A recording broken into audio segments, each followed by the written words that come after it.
Hello friends, I'm Pratibha, self-trained narcissistic abuse recovery life coach. Narcissistic abuse பற்றின கன்ஃபியூஷன்ஸையும் டவுட்ஸையும் clarify பண்ணிக்கிறதுக்காகவும் ஹீலிங்காகவும் என்கிட்ட paid session attend பண்ணணும்னு நினைக்கிறவங்க ஸ்க்ரீனில் தெரிகிற இந்த வாட்ஸ்அப் நம்பருக்கு மெசேஜ் பண்ணுங்கள். இன்னும் நிறைய சர்வைவர்ஸ்க்கு இந்த வீடியோஸ் போயிட்டு ரீச் பண்ணணும்னு நினச்சிங்கன்னா இந்த வீடியோவை ஹைப் பண்ணுங்கள். இந்த நச்சுகள் யூஸ் பண்ணுற லவ் பாம்பிங் அப்படிங்கிற அந்த டெக்னிக்கை வச்சு அவங்கள எப்படி கண்ட்ரோல் பண்ணுறது, கன்ஃபியூஸ் பண்ணுறது அப்படிங்கிறத பற்றி தான் இந்த பதிவில் நம்ம பார்க்க போகிறோம். இந்த நச்சுகள் அவங்களோட விக்டிம்ஸை எமோஷ்னலி ட்ராப் பண்ணுறதுக்காக இந்த லவ் பாம்பிங் டெக்னிக்கை யூஸ் பண்ணுவாங்க. லிட்ரலி விக்டிம்ஸ் கிட்ட ரொம்ப அன்பாக இருக்கிற மாதிரி நடித்து ஏமாற்றுவாங்க. இது ரொமான்டிக் ரிலேஷன்ஷிப்பில் மட்டும் கிடையாது, எல்லா ரிலேஷன்ஷிப்லேயுமே இந்த அன்புங்கிற கான்செப்டை யூஸ் பண்ணி விக்டிம்ஸை எமோஷ்னலி ட்ராப் பண்ணுவாங்க. ஆக்சுவலி இவங்களோட அப்யூசிவ் நேச்சரை கவர் பண்ணுறதுக்கான ஒரு ஸ்மார்ட்டான ஸ்ட்ராட்டஜியாக தான் இந்த லவ் பாம்பிங்கை யூஸ் பண்ணுவாங்க. எதனால் இப்படி பண்ணுறாங்க, இந்த லவ் பாம்பிங் டெக்னிக்கை யூஸ் பண்ணுறாங்க அப்படின்னு பார்த்தீங்கன்னா, நார்சிசிஸ்ட்டுக்கு மற்றவங்களை இமோஷ்னலி ஹர்ட் பண்ணி என்ஜாய் பண்ணணும், அதுலேருந்து சாடிஸ்டிக் சப்ளையை எடுக்கணும். ஆனால் டைரெக்டாக ஒருத்தர்கிட்ட போயிட்டு அப்யூசிவாக பிஹேவ் பண்ணி அவங்கள ஹர்ட் பண்ணினா எல்லாருக்கும் இவங்களோட அந்த ட்ரூ நேச்சர் தெரிஞ்சு போயிடும். அதனால எல்லாரும் இவங்களை அவாய்ட் பண்ண ஆரம்பிச்சிடுவாங்க. அதுக்கப்புறம் இவங்களால் சோஷியலி கனெக்டடாக இருக்க முடியாமல் போயிடும், இவங்களுக்கு தேவைப்படுற அந்த சப்ளையும் கிடைக்காம போயிடும். அதனால் ரொம்ப தந்திரமாக இந்த லவ் பாம்பிங் ஸ்ட்ராட்டஜியை யூஸ் பண்ணி விக்டிம்ஸை ரிலேஷன்ஷிப்குள்ளே ட்ராப் பண்ணுவாங்க. அன்பாக இருக்கிற மாதிரி நடிப்பாங்க, விக்டிம்ஸோட பவுண்ட்ரிஸை டெஸ்ட் பண்ணுவாங்க. ரிலேஷன்ஷிப் ஸ்ட்ராங்காக பில்ட் ஆனதுக்கப்புறம் இமோஷனல் அப்யூஸை ஸ்டார்ட் பண்ணுவாங்க. ஆனால் இவங்க ரொம்ப ஸ்ட்ராட்டஜிக்கலாக அந்த அன்பையும் அப்யூஸையும் கலந்து கொடுக்கறதுனால விக்டிம்ஸ் இவங்களோட அந்த அப்யூசிவ் பிஹேவியரை எக்ஸ்கியூஸ் பண்ணிடுவாங்க. ரொம்ப கால்குலேட்டிவாக இந்த மைண்ட் கேமை விளையாடி இவங்களுக்கு கிடைக்க வேண்டிய அந்த சப்ளையை செக்யூர் பண்ணிப்பாங்க. ரியாலிட்டி என்னென்னா, நச்சுகளை பொறுத்த வரைக்கும் அன்புக்காகவோ இல்லைனா இமோஷ்னல் சப்போர்ட்டுக்காகவோ அவங்க இந்த ரிலேஷன்ஷிப்ஸை ஃபார்ம் பண்ணவே மாட்டாங்க. விக்டிம்ஸை டார்ச்சர் பண்ணி அது மூலமாக சாடிஸ்டிக் சப்ளையை எடுக்கிறதுக்காக மட்டும்தான் இவங்க இந்த ரிலேஷன்ஷிப் அப்படிங்கிற கான்செப்டை யூஸ் பண்ணிப்பாங்க. இன்கேஸ் நீங்கள் இந்த மாதிரி ஒரு நார்சிசிஸ்டிக் ரிலேஷன்ஷிப்பில் ஸ்டக் ஆகி இருந்தால் அந்த ரிலேஷன்ஷிப்பை கட் பண்ணிவிட்டு நோ கான்டாக்ட் போகிறது மட்டும்தான் சேஃபஸ்ட் ஆப்ஷன். நோ கான்டாக்ட் போக முடியாதவங்க எமோஷ்னல் டிஸ்டன்ஸை மெயின்டைன் பண்ணுங்கள். இந்த ரிலேஷன்ஷிப்பை கட் பண்ணிவிட்டு போக முடியாத சுச்சுவேஷனில் இருக்கிறவங்க நார்சிசிஸ்டோட இதே லவ் பாம்பிங் ஸ்ட்ராட்டஜியை யூஸ் பண்ணி எப்படி சேஃபாக இருக்கணும் அப்படிங்கிறத இப்போ நம்ம பார்க்க போகிறோம். பட் இந்த ஸ்ட்ராட்டஜியை நீங்கள் சக்ஸஸ்ஃபுல்லாக யூஸ் பண்ணணுன்னா சில ரூல்ஸை ரொம்ப ஸ்ட்ரிக்டாக ஃபாலோ பண்ணணும். அதில் விஷயம், நார்சிசிஸ்ட் மாதிரியே நீங்களும் அவங்கக்கிட்ட எமோஷ்னலி கனெக்ட் ஆகாமல் டிஸ்டன்ஸை மெயின்டைன் பண்ணணும். அதே சமயம் அவங்க மேலே அன்பாக இருக்கிற மாதிரி நடிக்கணும். எல்லா இடத்துலையும் உங்களோட இந்த பெர்ஃபார்மன்ஸை மெயின்டைன் பண்ணணும். ஆனால் இதில் ஒரு சிக்கல் என்னன்னு பார்த்தீங்கன்னா, நீங்கள் இந்த லவ் பாம்பிங் டெக்னிக்கை யூஸ் பண்ணும்போது நார்சிசிஸ்ட்டுக்கு உங்கள் மேலே டவுட் வரும். ஏன்னா நார்சிசிஸ்ட்டை பொறுத்த வரைக்கும் அவங்கள மாதிரி தான் எல்லாருமே இருப்பாங்க அப்படின்னு யோசிப்பாங்க. ஸோ நீங்கள் உண்மையாகவே அன்பாக இருந்தாலும் இல்லை போலியாக நடித்தாலும் அவங்க சந்தேகமாக தான் பார்ப்பாங்க. நீங்கள் ஏதோ சதி பண்ணி அவங்கள ஏமாற்ற பார்க்குறீங்க அப்படின்னு யோசிப்பாங்க. உங்களை மைக்ரோ மேனேஜ் பண்ணுவாங்க. உங்களோட எல்லா ஆக்டிவிட்டீஸையும் கூர்ந்து கவனிப்பாங்க. இதில் இன்னொரு காமெடி என்னன்னு பார்த்தீங்கன்னா, பொதுவாகவே நீங்கள் அவங்கக்கிட்ட அன்பாக இருக்கும்போது அவங்க ரொம்ப இன்ஃபீரியராக ஃபீல் பண்ணுவாங்க, இன்செக்யூராக ஃபீல் பண்ணுவாங்க. உங்களோட அன்பு அவங்களோட இன்செக்யூரிட்டிஸையும் இன்ஃபீரியர் காம்ப்ளெக்ஸையும் ட்ரிகர் பண்ணும். அதனால தான் நீங்கள் அவங்கக்கிட்ட நிஜமாகவே அன்பாக இருக்கும்போது கூட அவங்க உங்களை எமோஷ்னலி அப்யூஸ் பண்ணுவாங்க.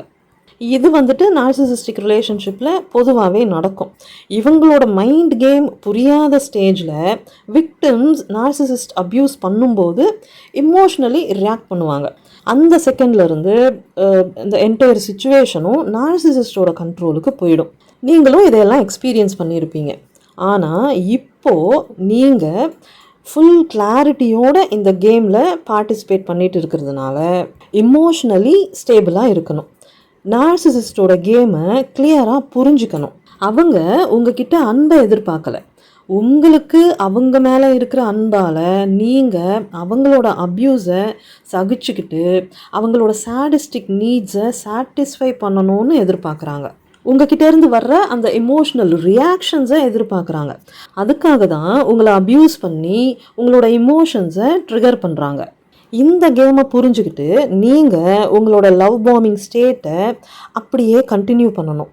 இந்த சிச்சுவேஷன் உங்கள் கண்ட்ரோலில் இருக்கணும்னா அவங்க ஃபாலோ பண்ணுற அதே டெக்னிக்கை நீங்களும் ஃபாலோ பண்ணணும்.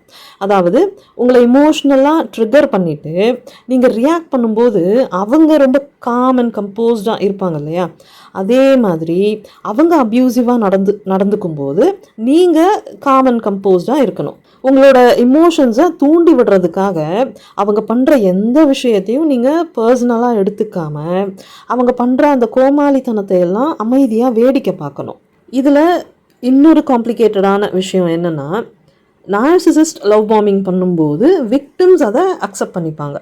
ஏன்னா விக்டிம்ஸ் ரிலேஷன்ஷிப்பில் அன்பை தான் எதிர்பார்க்குறாங்க. அதனால் ஆனால் விக்டிம்ஸ் லவ் பாம்பிங் பண்ணும்போது நார்சிசிஸ்ட் அதை அக்செப்ட் பண்ணிக்கவே மாட்டாங்க. ஏன்னா நார்சிசிஸ்ட் ரிலேஷன்ஷிப்பில் ரியாக்ஷன்ஸையும் கண்ட்ரோலையும் தான் எதிர்பார்ப்பாங்க. அப்போது அவங்க எதிர்பார்த்த மாதிரி ரியாக்ட் பண்ணாமல் நீங்கள் காம் அண்ட் கம்போஸ்டாக இருக்கிறத பார்க்கும்போது அவங்க அன்கம்ஃபர்டபுளாக ஃபீல் பண்ணுவாங்க. பயங்கரமாக ஃப்ரஸ்ட்ரேட் ஆகிட்டு உங்களை இமோஷ்னலி இன்னும் டீப்பாக ஹர்ட் பண்ணுவாங்க. அவங்க எதிர்பார்க்குற மாதிரி நீங்கள் ரியாக்ட் பண்ணுற வரைக்கும் விட மாட்டாங்க. உங்களை எப்படியாச்சும் பேச வைக்கிறதுக்கு ட்ரை பண்ணுவாங்க. உங்களோட இந்த அப்நார்மல் பிஹேவியரை குவெஷன் பண்ணுவாங்க. நார்சிசிஸ்ட் இந்த மாதிரி ப்ரெஷர் போடும்போது நீங்கள் அவங்க கேட்குற கேள்விக்கு பதில் சொல்லக்கூடாது. அவங்க எதிர்பார்த்த மாதிரி ரியாக்ட் பண்ணவும் கூடாது. அவங்க என்ன பண்ணாலும் உங்கள் முகத்தை கன்ஃபியூஸ்டாக வச்சுக்கிட்டு அவங்களையே பாருங்கள். பயந்த மாதிரி அமைதியாக இருங்க. உனக்கு என்னதான் பிரச்சனை, எதுக்காக இப்படியெல்லாம் பிஹேவ் பண்ணிகிட்டு இருக்க, எனக்கு எதுவுமே புரியலை அப்படின்னு சொல்லி பயந்த மாதிரி நடிங்க. உங்கள் முகத்தில் தெரிகிற அந்த பயமும் குழப்பமும் அவங்கள கொஞ்சம் காம் டவுன் பண்ணும். ஏன்னா அவங்க எதிர்பார்த்த மாதிரி நீங்கள் ரியாக்ட் பண்ணலைன்னாலும் உங்கள் முகத்தில் தெரிகிற அந்த பயமும் குழப்பமும் அவங்களுக்கு சின்னதாக ஒரு சாட்டிஸ்ஃபேக்ஷனை கொடுக்கும். பிரியாணியை எதிர்பார்த்து வந்தவங்களுக்கு ஏதோ சாம்பார் சாதம் கிடைச்ச மாதிரி இருக்கும். நார்சிசிஸ்ட் வந்துட்டு எல்லா பிரச்சனையும் பண்ணிவிட்டு அடுத்த நாள் ஒன்றுமே நடக்காத மாதிரி அவங்களோட டேயை ரொம்ப ஃப்ரெஷ்ஷாக ஸ்டார்ட் பண்ணுவாங்க இல்லையா, அதே மாதிரி நீங்களும் அடுத்த நாள் ஒன்றுமே நடக்காத மாதிரி ரொம்ப ஃப்ரெஷ்ஷாக உங்கள் டேயை ஸ்டார்ட் பண்ணணும். நீங்கள் பாட்டுக்கு ரொம்ப நார்மலாக உங்களோட ரொட்டீனில் கான்சென்ட்ரேட் பண்ணணும். உங்களோட இந்த பிஹேவியரை பார்த்துட்டு நார்சிசிஸ்ட் கன்ஃபியூஸ் ஆவாங்க. நீங்கள் அவங்க கண்ட்ரோலில் இருக்கீங்களா இல்லையா அப்படின்னு யோசிக்க ஆரம்பிப்பாங்க. உங்கள் முகத்தில் தெரிகிற அந்த பயத்தையும் குழப்பத்தையும் வச்சு பார்க்கும்போது நீங்கள் அவங்க கண்ட்ரோலில் இருக்கிற மாதிரி அவங்களுக்கு ஃபீல் ஆகும். ஆனால் நீங்கள் ட்ரிகர் ஆகாமல் அமைதியாக இருக்கிறத பார்க்கும்போது நீங்கள் அவங்க கண்ட்ரோலில் இல்லாத மாதிரியும் ஃபீல் ஆகும். ஆனால் அவங்களால இதை கன்ஃபார்ம் பண்ண முடியாது.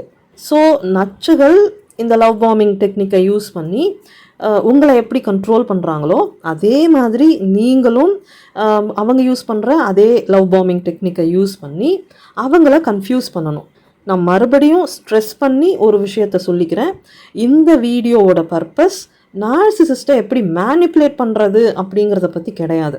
அவங்களோட மைண்ட் கேமை புரிஞ்சுக்கிட்டு அவங்க யூஸ் பண்ணுற அந்த டெக்னிக்கை நீங்கள் உங்களோட சேஃப்டிக்காக யூஸ் பண்ணி உங்களை எமோஷ்னலாக ப்ரொடெக்ட் பண்ணிக்கணும். அதுதான் இந்த வீடியோவோட மெயின் பர்பஸ். ஆக்சுவலி நீங்கள் அவங்களோட அந்த மைண்ட் கேமை பற்றி ஒரு அவேர்னஸ் இல்லாமல் எமோஷ்னலி டிஸ்ரெகுலேட்டடாக இருக்கிற பட்சத்தில் நார்சிசிஸ்ட் உங்களை ரொம்ப ஈஸியாக எக்ஸ்ப்ளாய்ட் பண்ணிடுவாங்க. அதுவே நீங்கள் அவேர்னஸோட எமோஷ்னலி ரெகுலேட்டடாக இருந்தால் அவங்களோட கேம் ஒர்க் ஆகாது. நீங்களும் முடிஞ்ச வரைக்கும் சேஃபாக இருந்துக்கலாம். ஃபைனல் டிஸ்க்ளைமர், இந்த வீடியோவில் ஜென்ரலாக லவ் பாம்பிங்கை யூஸ் பண்ணி ஒரு நார்சிசிஸ்ட்டை எப்படி கன்ஃபியூஸ் பண்ணுறது அப்படின்னு எக்ஸ்பிளைன் பண்ணியிருக்கேன். ஆனால் எல்லா நார்சிசிஸ்ட்டும் ஒரே மாதிரி இருக்க மாட்டாங்க. நீங்கள் ரிலேஷன்ஷிப்பில் இருக்கிற நார்சிசிஸ்டோட personality, behaviour pattern and spectrum இதெல்லாம் டிஃப்ரெண்ட்டாக இருக்கலாம். அதனால் உங்களோட ஸ்பெசிஃபிக் சிச்சுவேஷனுக்கு ஏற்ற மாதிரி யோசித்து இந்த கான்செப்டை அப்ளை பண்ணுங்கள். பர்சனலாக உங்கள் லைஃப்பில் இருக்கிற நார்சிசிஸ்ட்டை டீட்டெயில்டாக அனலைஸ் பண்ணி இன்னும் பெட்டராக புரிஞ்சுக்கிட்டு சுச்சுவேஷனை சேஃபாக நேவிகேட் பண்ணணும் அப்படின்னு நினைக்கிறவங்க ஸ்க்ரீனில் தெரிகிற இந்த வாட்ஸ்அப் நம்பருக்கு மெசேஜ் பண்ணுங்கள். பத்திரமா இருங்க, பாதுகாப்பாக இருங்க, சந்தோஷமாக இருங்க. Bye friends.